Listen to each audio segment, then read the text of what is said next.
Ju njohim me edicionin informativ të lajmeve. Kjo është Radio 7. Provimi në gjuhën shqipe jurisprudencës në Republikën e Maqedonisë së Veriut vijon të shkaktoj debate.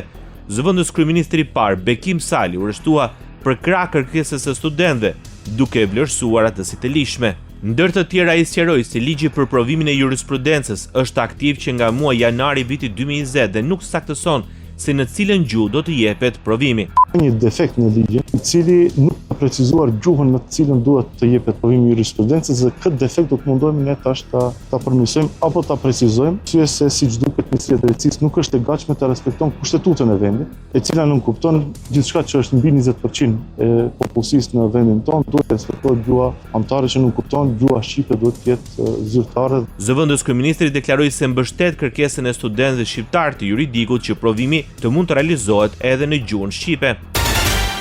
Bashkimi Demokratik për Integrim dënon deklarimet e ministrit drejtësisë në Maqedoninë e Veriut në lidhje me kërkesën e studentëve të juridikut që provimi i jurisprudencës të mbahet edhe në gjuhën shqipe. Nga BDI thonë se në mënyrë brutale dhe të papranueshme, ministri ka injoruar kërkesat legjitime juridike të studentëve shqiptar për mbajtjen e provimit të jurisprudencës në gjuhën shqipe, një drejtë e garantuar me kushtetutë dhe ligj.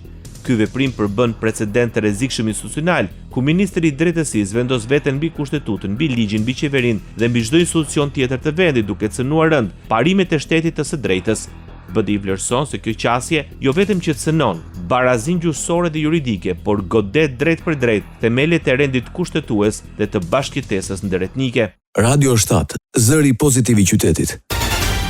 Bashkëpunimi mes Shqipërisë dhe Shteteve të Bashkuara të Amerikës në fushën e sigurisë dhe të mbrojtjes, forcimi i shtetit të së drejtës dhe përpjekjet e përbashkëta për të adresuar fenomenet e krimit të organizuar në rajon ishin në thelb të takimit ndërmjet kryetarit të Kuvendit Niko Peleshit dhe zëvendës sekretarit amerikan të shtetit Michael Rigas në Shtetet e Bashkuara të Amerikës.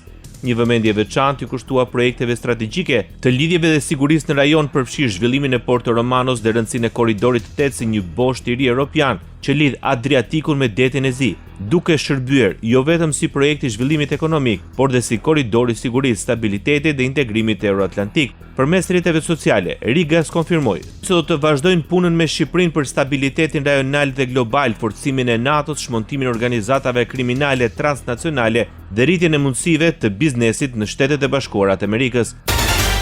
Shkëlqim Hajdari emërohet prefekti i ri i Tiranës. Ai dha dorëheqjen nga posti i kryeinspektorit përgjithshëm. Hajdari ka një përvojë prej më shumë se 20 vitesh në sistemin e drejtësisë, pasi disa vite më parë ka ushtruar detyrën e prokurorit pranë prokurorisë së Shkodrës.